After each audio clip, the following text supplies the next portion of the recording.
নমস্কার সকলকে, Mithu's kitchen official চ্যানেলে আপনাদের সকলকে স্বাগত জানাই। আশা করি আপনারা যেখান থেকে আমার এই ভিডিওটি দেখছেন আপনারা সকলেই ভালো আছেন এবং সুস্থ আছেন। আজকে আপনাদের সাথে শেয়ার করে নেব অনুষ্ঠান বাড়ির স্বাদের মাটনের রেসিপি, যা কিন্তু বাড়িতে অনায়াসে আপনারা বানিয়ে ফেলতে পারবেন। তার জন্য কিন্তু একটা মাঝারি সাইজের টমেটো আমি এখানে ছোটো করে টুকরো করে নিয়েছি, মিক্সিং জারের মধ্যে দিয়ে দিয়েছি। তারপরে দিয়ে দিয়েছি কয়েক টুকরো আদাটা দেওয়ার পর কিন্তু বেশ কয়েক টুকরো আমি এখানে রসুন দিয়েছি, মানে গোটা কোয়া রসুন আমি এখানে ব্যবহার করেছি, যেহেতু সমস্ত কিছু আমরা একটা পেস্ট বানাবো তার জন্য। তারপরে একটা মাঝারি সাইজের আমি এখানে পেঁয়াজ ছোটো করে টুকরো করে নিয়েছিলাম, সেই পেঁয়াজের টুকরোগুলো কিন্তু এর মধ্যে দিয়ে দিয়েছি। তারপরে দিয়ে দেবো এখানে আমি 10টা কাঁচা লঙ্কার ব্যবহার করেছি। ঝালের জন্য কিন্তু এখানে আমি গুঁড়ো লঙ্কার ব্যবহার করব না, পুরোপুরি কাঁচা লঙ্কাই ব্যবহার করছি। আপনারা যে যেমন ঝাল খেতে পছন্দ করেন সেই পরিমাণ মতো কিন্তু এখানে কাঁচা লঙ্কাটা ব্যবহার করবেন। এরপরে কিন্তু আমি এখানে 500 গ্রাম মাটন আগে থাকতে পরিষ্কার করে ধুয়ে নিয়েছিলাম। তারপর একটি পাত্রের মধ্যে নিয়ে আমরা যে পেস্টটা বানালাম, টমেটো, আদা, কাঁচা লঙ্কা সমস্ত কিছু, সেই পেস্টটা দিয়ে পরিমাণ মতো নুন দিয়ে দিয়েছি। নুন দেওয়ার পর এখানে দিয়ে দেবো বেশ খানিকটা পরিমাণ ধনের গুঁড়ো, বেশ খানিকটা পরিমাণ জিরের গুঁড়ো। তারপরে কিন্তু আমি এখানে দিয়ে দিচ্ছি সামান্য পরিমাণ হলুদের গুঁড়ো। দেওয়ার পরে কিন্তু আমি এখানে বড় চামচের 5 চামচ মতো আমি এখানে টক দই ব্যবহার করেছি। এখানে আমি টমেটো আর টক দই দুটোই কিন্তু ব্যবহার করেছি। এরপরে দিয়ে দিচ্ছি বড় চামচের 4 চামচ সর্ষের তেল। সর্ষের তেলটা কিন্তু অবশ্যই করে ব্যবহার করবেন। মাটনের রেসিপি কিন্তু সর্ষের তেলের স্বাদটা কিন্তু বেশি ভালো আসে, সেই জন্য কিন্তু অবশ্যই একটু চেষ্টা করবেন মাটনটা যেন সর্ষের তেলে রান্না করার। এরপরে কিন্তু সমস্ত মশলার সাথে খুব ভালো করে মাটনটা মাখিয়ে নিচ্ছি। যত ভালো করে মাখানো হবে ততই কিন্তু মাংসের টেস্ট আসবে। আর একটা কথা, এই ম্যারিনেশনটা করে কিন্তু চেষ্টা করবেন অন্ততপক্ষে 2 ঘন্টা রাখার, হাতে যদি খুব সময় কম থাকে মিনিমাম 1 ঘন্টা। এর থেকে বেশি যদি আপনারা রাখতে পারেন 4 থেকে 5 ঘন্টা তাহলেও হবে, বা ওভারনাইটও আপনারা রাখতে পারেন, তাতেও কোনো অসুবিধে নেই। তারপরে কড়াইয়ের মধ্যে বেশ খানিকটা পরিমাণ সর্ষের তেল গরম করে নিয়েছি। তারপরে কিন্তু আমি এখানে মাংসের যে আলু ব্যবহার করব সেই আলুটা দিয়ে দিচ্ছি, খোসা ছাড়িয়ে নিয়েছি। তারপরে পরিমাণ মতো নুন আর হলুদের গুঁড়ো দিয়ে ভালো করে এখানে নাড়াচাড়া করে নিচ্ছি। আলু কিন্তু আমি একটু বড় সাইজ রেখেছি, মাংসের আলু একটু বড় সাইজই কিন্তু খেতে ভালো হয়, খুব একটা ছোটো সাইজ কিন্তু খেতে ভালো লাগে না। আর যেহেতু মাংসটা আমরা প্রেশারে দেবো তার জন্য কিন্তু আলুটা একটু লালচে করে ভেজে নিচ্ছি, সেদ্ধ না হলেও হবে, সেই জন্য কিন্তু আমি এখানে ঢাকা দিইনি, কারণ প্রেশারে যখন দেবো তখন তো অলরেডি সেদ্ধ হয়ে যাবে আলুটা, সেই জন্য গাটা যেন একটু লালচে করে ভাজা হয়ে যায় সেই দিকে খেয়াল রেখে কিন্তু আমি এখানে আলুটা ভেজে নিয়েছি। ঢাকা দিয়ে ভাজার কোনো প্রয়োজন নেই, একটু যদি শক্তও থাকে প্রেশারে যখন মাটনটা করব তখন কিন্তু আলুটা যখন আমরা দেবো তখন কিন্তু আলুটা খুব ভালোভাবে সেদ্ধ হয়ে যাবে, সেই জন্য কিন্তু আমি এখানে ঢাকা দিয়ে আলুটা ভাজিনি। দেখুন কত সুন্দর করে লালচে লালচে করে ভাজা হয়ে গিয়েছে। ঠিক এই পর্যায়ে কিন্তু আমি এখানে আলুটা তুলে নিচ্ছি। আর মাংসের আলু একটু লালচে করে ভাজা করে দেখবেন খেতে ভালো হয়, সেই জন্যই কিন্তু আমি এখানে একটু লালচে করে আলুটা ভেজে নিয়েছি। আলুটা কিন্তু আমাদের একেবারে ভাজা কমপ্লিট, সেই জন্য কিন্তু আমি একটি পাত্রের মধ্যে আলুটা তুলে নিয়েছি। তারপরে যেহেতু আগেই বললাম পুরো রান্নাটা সর্ষের তেলে করব, কড়াইয়ের মধ্যে বেশ খানিকটা পরিমাণ সর্ষের তেল আমি গরম করতে বসিয়ে দিয়েছি। তেলটা গরম হয়ে আসলে এর মধ্যে দিয়ে দিয়েছি এলাচ, লবঙ্গ, দারচিনি। তারপর কিন্তু আমি দিয়ে দিচ্ছি 6টা আমি এখানে পেঁয়াজের ব্যবহার করেছি। 6টা মাঝারি সাইজের পেঁয়াজ এইভাবে ঝিরিঝিরি করে কেটে নিয়েছি। পেঁয়াজটা কিন্তু অতি অবশ্যই একটু বেশি পরিমাণে দিতে হবে যদি আপনারা অনুষ্ঠান বাড়ির মতো মাংসটা বানাতে চান। পেঁয়াজটা যত বেশি দেবেন মাংসের টেস্ট কিন্তু তত ভালো হবে। পেঁয়াজটা যত ব্রাউন করে ভাজবেন একটু হাতের সময় নিয়ে ততই কিন্তু মাংসটা খেতে ভালো হয়। আমি কিন্তু খুব ভালো করে এখানে নাড়াচাড়া করে নিয়েছি। তারপরে কিন্তু এখানে সামান্য পরিমাণ আমি হলুদের গুঁড়ো দিয়েছি। মাটনটা ম্যারিনেট করার সময় কিন্তু আমি হলুদের গুঁড়ো ব্যবহার করেছিলাম, সেই জন্য সামান্য পরিমাণ এখানে দিয়েছি।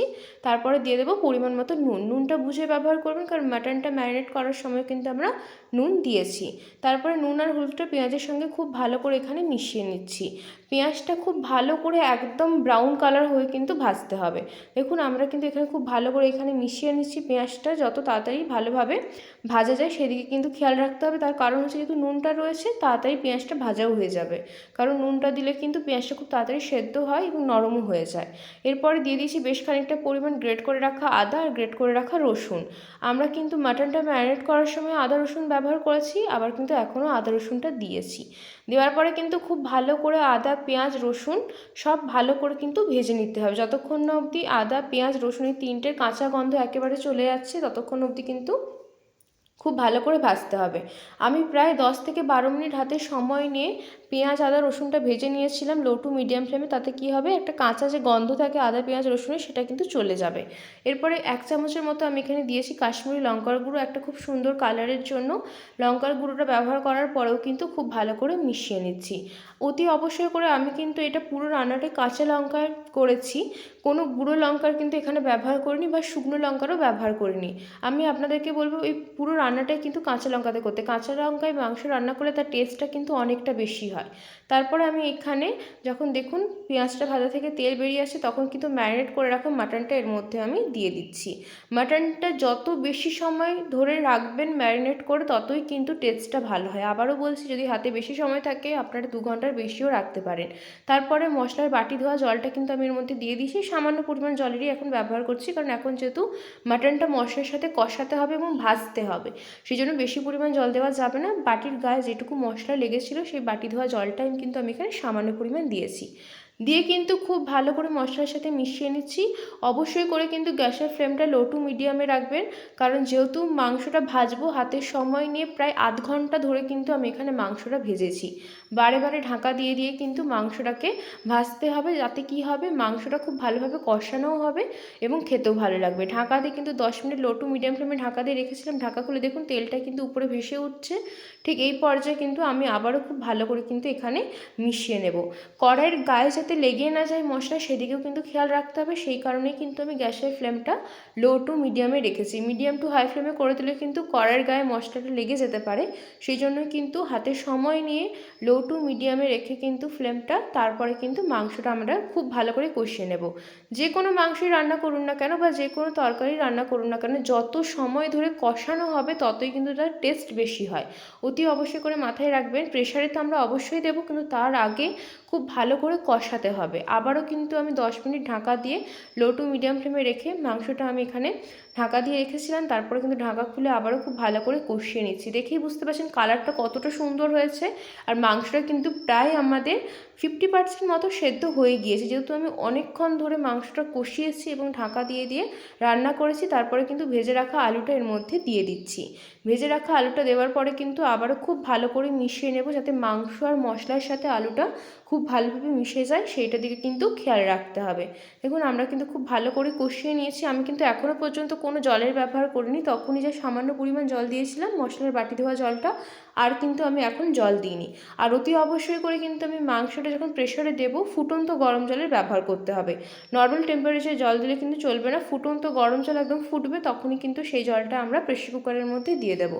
দেখুন আমাদের কিন্তু মাংসটা খুব ভালোভাবে কষানো হয়ে গিয়েছে। এরপরে কিন্তু আমি বেশ খানিকটা পরিমাণ ধনেপাতা কুচি দিয়েছি। এটা কিন্তু অপশনাল, আপনারা চাইলে দিতেও পারেন নাও দিতে পারেন। আমার কিন্তু মাংসে ধনেপাতা দিলে বেশ ভালো লাগে খেতে, সেই জন্য কিন্তু আমি এখানে ধনেপাতাটা ব্যবহার করেছি।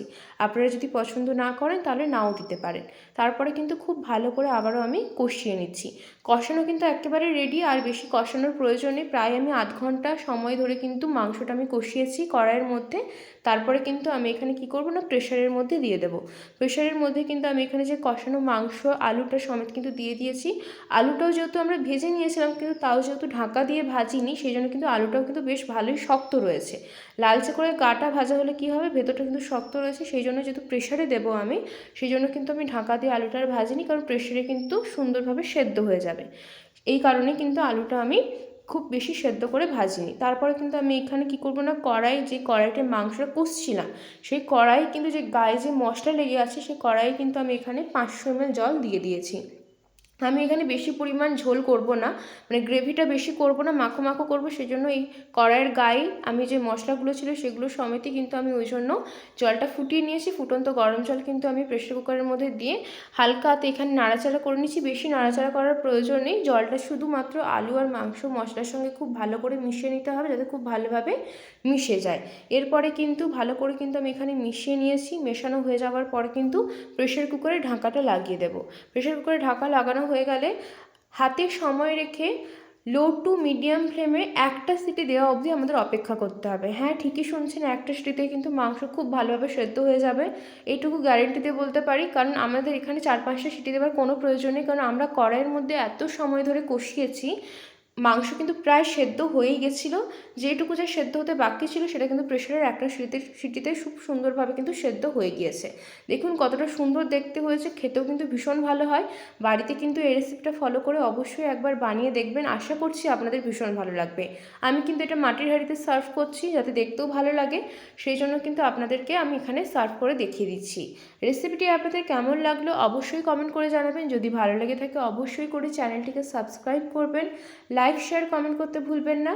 আর এইরকম নিত্য নতুন রেসিপি পেতে আমার চ্যানেলের পাশে থাকার অনুরোধ রইল। দেখুন কালারটা কতটা গাঢ় হয়েছে, আর কিন্তু আমি এখানে জল বেশি ব্যবহার করিনি, একটু মাখো মাখো করেছি, সেই জন্য কিন্তু এরকম কালারটা আসছে খুব সুন্দর। রেসিপিটি আপনাদের কেমন লাগলো অবশ্যই করে কিন্তু কমেন্ট করে জানাবেন।